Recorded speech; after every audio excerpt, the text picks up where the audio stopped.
June 10, 1944. The hedgerows of Normandy are burning. Smoke rolls low across the green fields, where the sound of engines rises like thunder trapped beneath the earth. A column of German panzers pushes forward through the shattered remains of a French village, steel beasts grinding through the rubble, confident, unstoppable. Their gray hulls glint in the afternoon haze as machine gun bursts stitch across the hedgerows. For months, they had faced rifles, grenades, and artillery, and they had survived them all. But today, something new is waiting. In the ditch ahead, 3 American infantrymen crouch low among the nettles. Their uniforms are soaked with sweat and mud, hands trembling not from fear, but from the weight of a weapon barely tested in battle. The tube gleams dull green beneath a camouflage net, 5 feet of experimental steel and powder. The sergeant whispers a range estimate. 100 yards. A Panzer IV rumbles closer, treads clanking, exhaust hissing.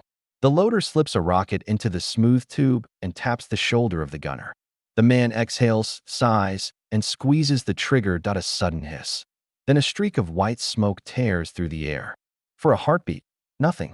Then, a flash, orange and violent, bursts from the Panzer's flank. The tank halts. Its turret jerks halfway in rotation before falling still. The Americans stare in disbelief. Through the smoke, the once invincible German machine is burning. They've just destroyed a Panzer with a single man's shoulder-fired weapon. The gunner lowers the empty tube, his heart pounding, the smell of cordite thick in his lungs. Behind him, his squad is frozen between awe and confusion. They reload and fire again. Another flash. Another explosion. 2 tanks disabled in less than a minute. The German formation halts, unsure what's happening. Commanders bark through radio static, demanding answers. Infantry scatter for cover. Somewhere, a tank crewman opens his hatch and peers out, his eyes meeting a distant plume of white smoke rising from a hedgerow. That single sight, the vapor trail of an American bazooka, will haunt many German crews for the rest of the campaign. Only days after the Normandy landings, Allied infantry had begun meeting German armor in the dense, close-range battlefields of northern France. For years, the Wehrmacht's armored divisions had crushed enemies under the treads of their panzers. Panzer III, IV, Panther, and Tiger, names spoken with dread. Their armor seemed invulnerable to most infantry weapons. Rifle grenades bounced harmlessly off. Anti-tank rifles, once effective in 1940, were now obsolete. Even field artillery struggled against the thicker plates of the Tiger's 100 mm armor. German confidence in their armor was nearly absolute. But now, amid the hedgerows, a strange new threat emerged. Portable, silent until fired, and deadly within seconds. Word began to spread across German regiments. The Americans had a new tank killer. At first, commanders dismissed it as rumor. How could an infantryman, one soldier on foot, pierce the steel belly of a panzer? It defied logic, it defied experience, and it defied German doctrine. The panzer crews had long believed in their superiority. From the steppes of Russia to the deserts of North Africa, their tanks had ruled the battlefield. The German Panzerwaffe doctrine revolved around speed, shock, and armor, outgunning and outmaneuvering everything before it. A Panzer IV weighed 25 tons, its armor up to 80 mm thick. Even the newer Panthers' sloped plates deflected shells that would shatter Allied weapons. Infantry, in the German mindset, could only assist tanks, not destroy them. Yet in June 1944, the battlefield had changed. American engineers and ordnance teams had spent years perfecting a weapon once thought impossible, a man-portable rocket launcher capable of breaching tank armor. Its nickname came from the soldiers who trained with it back in the States. It resembled a musician's odd brass instrument, and so they called it the Bazooka. Simple, crude, and underestimated. It was about to change everything. As more panzer units rolled into Normandy to counter the Allied advance. Reports began flooding into German headquarters. Tanks struck by unseen weapons. Holes the size of fists punched through side armor. Crewmen killed instantly from internal fires. At first, officers blamed mines or artillery. But fragments of metal recovered from destroyed tanks told a new story. Small, shaped charge warheads capable of focusing explosive energy into a molten jet of metal that burned straight through steel for the German tankers. It was a psychological shock as much as a tactical one. These men had trusted their armor with their lives. Inside a tank, every sound outside was muffled. The world was filtered through periscopes and narrow slits. A crewman's safety depended entirely on the faith that his armor would hold. When that faith was broken, even the most veteran crews began to hesitate. One German gunner, recalling the Normandy battles years later, described it simply. The armor was no longer protection. It became a coffin. By mid-June, American bazooka teams were deployed across every sector of the invasion front. They hid in hedgerows, barns, and ruined houses, waiting for the telltale rumble of engines. Each ambush was over in seconds. The weapon was light enough to carry, simple enough to reload, and terrifyingly effective within 100 yards. Entire panzer platoons began halting before advancing into villages. Tank commanders sent infantry ahead to flush out the rocket teams, a reversal of the German doctrine that tanks led and infantry followed in war rooms from Caen to St. Lo. German staff officers argued over what was happening. Some believed the Americans had received British paytees. Others speculated about captured Soviet designs. But the truth was more unsettling. The United States had industrialized a new kind of infantry power, mass-produced, cheap, and deadly. Where Germany relied on craftsmanship and engineering precision, America relied on numbers, innovation, and speed. By the time German intelligence confirmed the weapon's nature, thousands were already in use across France. The bazooka's appearance forced the Wehrmacht to adapt. Panzer crews began welding makeshift side skirts, attaching extra tracks along hulls, and covering turrets with spare metal to counter the shaped charges. But these field modifications offered little real protection. The bazooka's rocket could penetrate up to 3 inches of armor, more than enough to breach most German tanks from the side or rear. The myth of invincibility that surrounded the panzer divisions began to crack, one rocket at a time. In the days after that first encounter, American infantry morale surged. At last, they had a weapon that could level the battlefield, one that made a foot soldier feel capable of standing against steel giants. But across the hedgerows, the effect was the opposite. German tank crews began to report strange anxieties, unseen enemies, phantom shots, and fear of the hedgerows themselves. What had once been terrain for ambushes against infantry had turned into death traps for tanks. For the first time in years, the hunters had become the hunted. Night fell on the Norman fields. Fires glowed along the ridgelines, and the air smelled of burned oil and wet grass. Inside their tanks, the German crews sat in silence. Their radios crackled faintly with orders to hold position. Somewhere out there, they knew, men with small green tubes were waiting in the dark. The ground war had changed, and none of them yet understood how, because this was not just another weapon. It was a message, a warning that brute steel could be undone by a single spark of human ingenuity. And as the panzers cooled under the moonlight, the question echoed across every German armored battalion. If the Americans could destroy tanks this easily, what else were they capable of?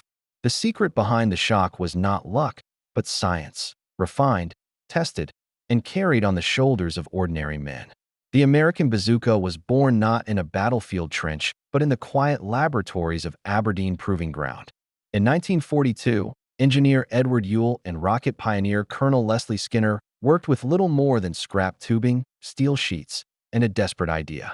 They sought a weapon light enough for a single soldier to carry, yet powerful enough to pierce armor measured in inches.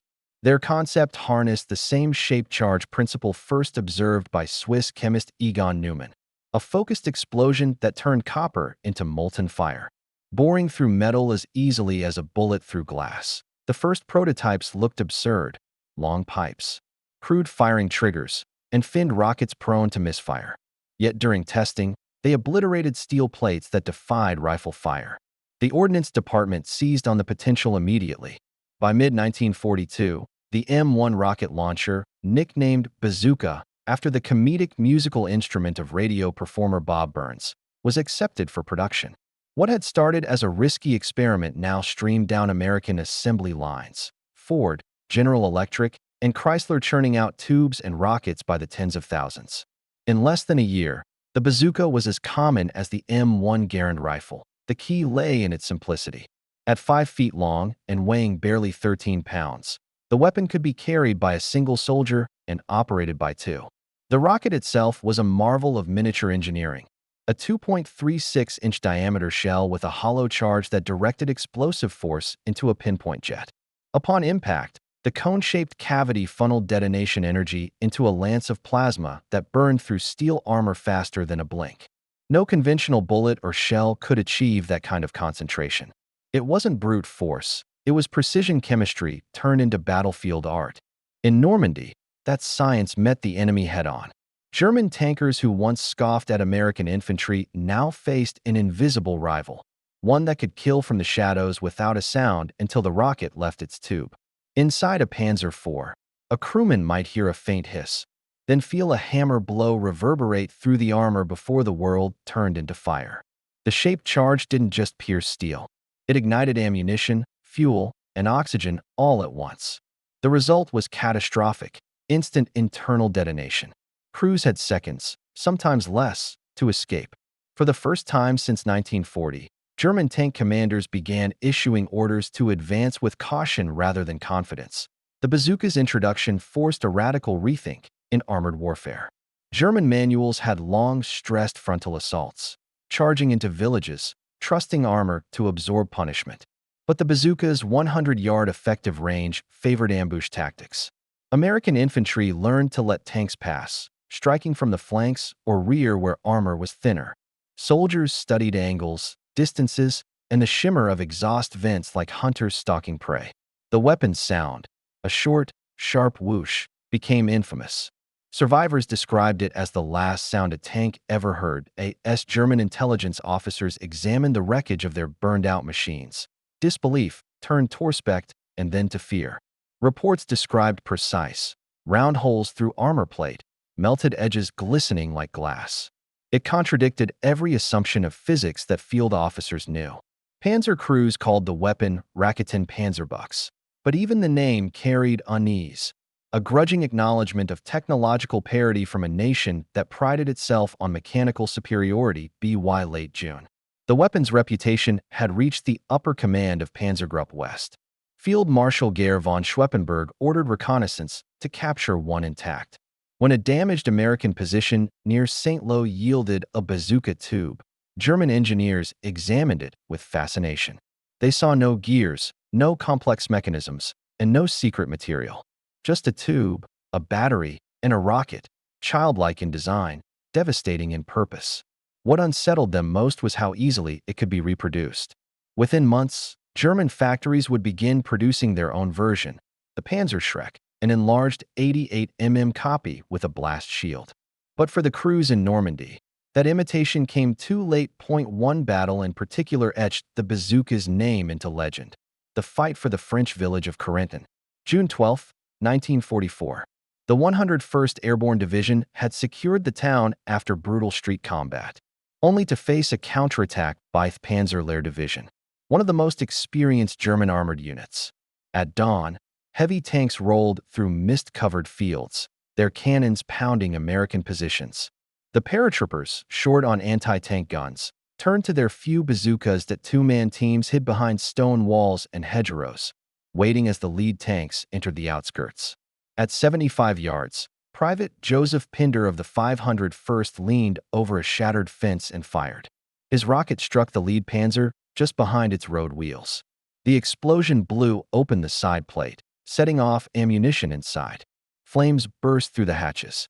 Encouraged, other teams followed.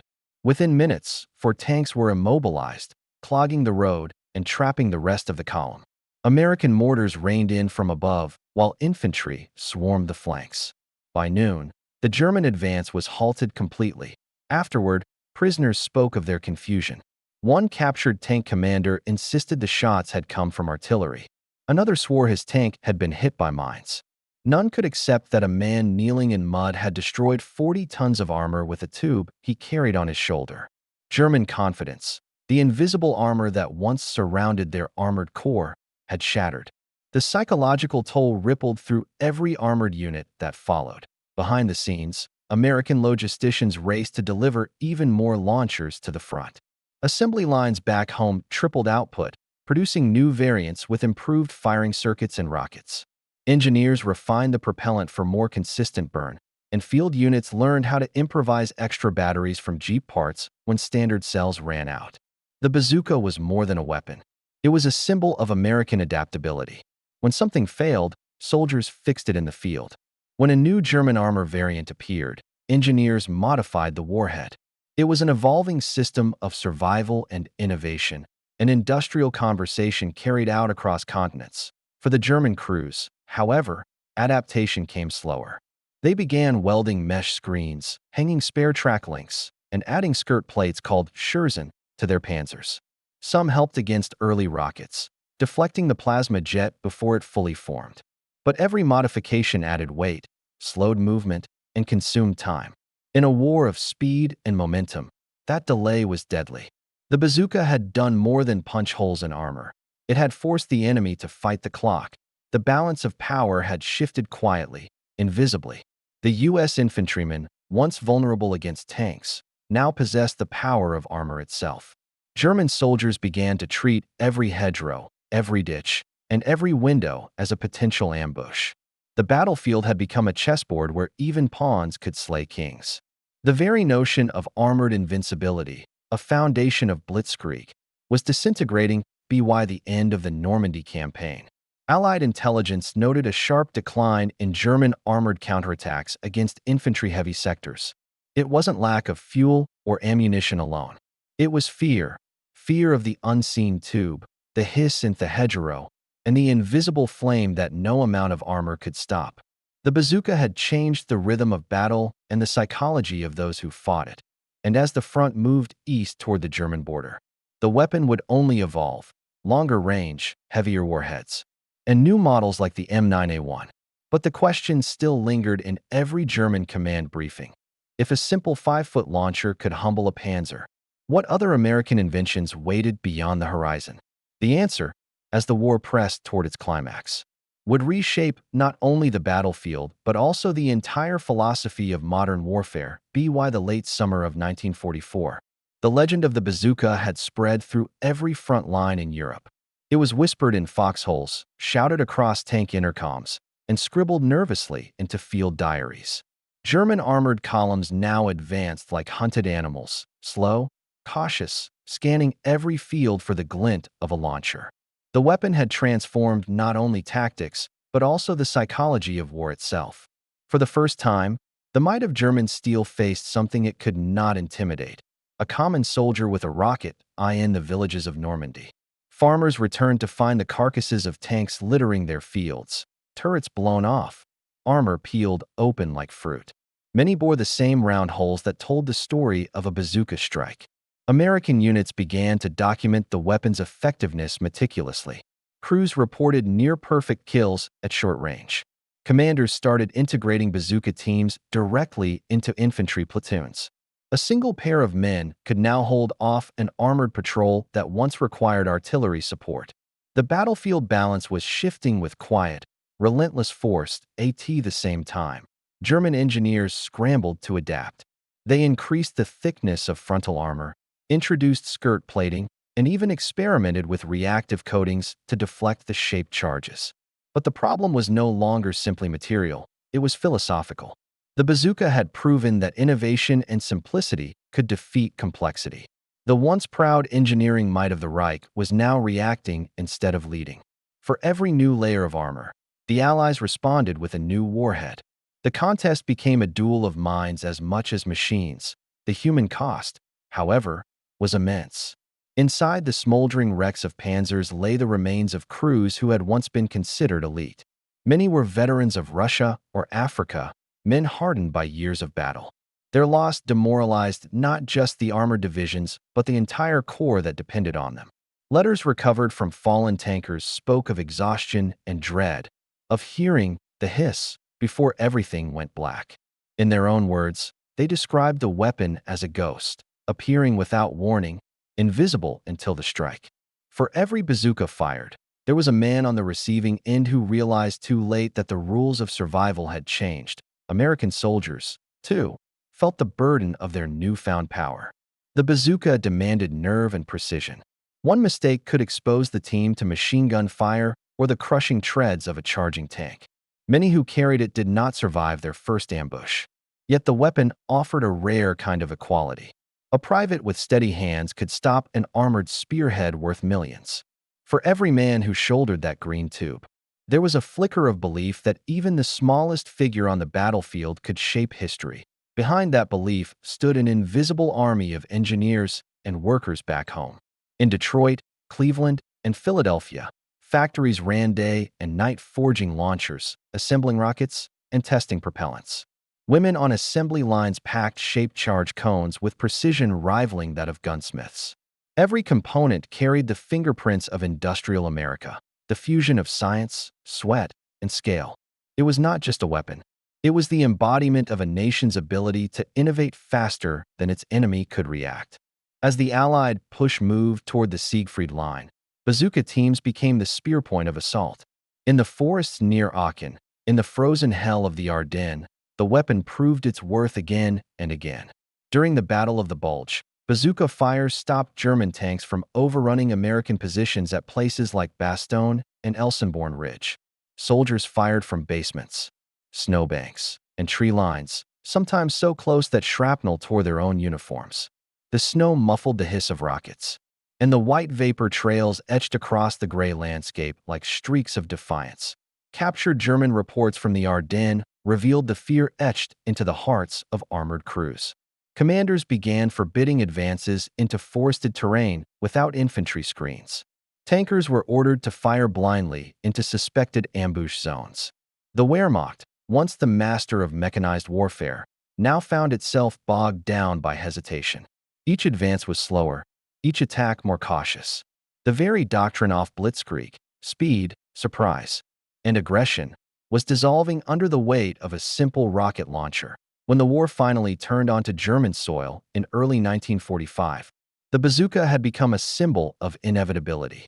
It had leveled the field between the armored elite and the common soldier. German tank production, already crippled by bombing and fuel shortages, could not replace losses fast enough. Each destroyed tank represented not only lost steel but also lost faith. The aura of invincibility that once surrounded the panzer divisions had been stripped away. What remained was fear, resignation, and the realization that technology alone could no longer save the Reich. Yet the weapon's story did not end in the ruins of Germany. After the war, captured Panzerschrecks and American bazookas were studied by every major military power. The Soviets developed the RPG family. The British refined their own recoilless systems. Engineers across the world learned a lesson written in the hedgerows of France. Power could be carried, not just driven. Armor would never again advance without considering the man behind the fence, the ditch, or the corner. The age of the portable anti-tank weapon had begun. The psychological impact endured long after the smoke cleared. German veterans spoke of sleepless nights and phantom noises, the sound of that rocket hiss echoing in their dreams. Many Allied soldiers, too, carried the memory of those terrifying close-range duels. The war had transformed them all. In the chaos of mud, steel, and fire, technology had blurred the line between giant and foot soldier, between fortress and man. Historians today see the bazooka as more than an invention. It was a revelation of principle. It proved that ingenuity, mass production, and adaptability could overcome even the most formidable defenses. The engineers who built it never saw the fields of Normandy, but their work shaped every engagement that followed. From the Cold War's recoilless rifles to the modern javelin missile, the lineage of that humble tube continues. Its essence remains the same. The idea that no armor is absolute and no soldier is powerless. In the decades that followed, its influence stretched far beyond Europe. In Korea, Vietnam, and the Middle East, new generations of soldiers wielded descendants of the bazooka, each version more accurate, more deadly, and more portable. But the principle born in 1942 endured unchanged. That courage armed with innovation could shatter even the mightiest machines. As historians sift through after-action reports and engineers study the surviving launchers preserved in museums, one truth emerges above all others. The bazooka was not just a tool of destruction. It was the embodiment of a nation's spirit under pressure. It represented the belief that knowledge and determination could outmatch any enemy, no matter how fearsome. And on those long-ago fields of Normandy, where the first Panzer burned under the summer sun, that belief took form in the hiss of a single rocket. It was the sound of steel meeting its match, the moment when the giants of war realized that the age of armor had changed forever for the German crews who once mocked the strange tube in the hands of American infantrymen. Disbelief turned into dread, and dread into silence. The bazooka had done more than penetrate steel. It had pierced the myth of invincibility itself. And from that day on, every tank crew that rolled into battle knew a new truth written in fire and smoke. No armor is safe when human ingenuity takes aim.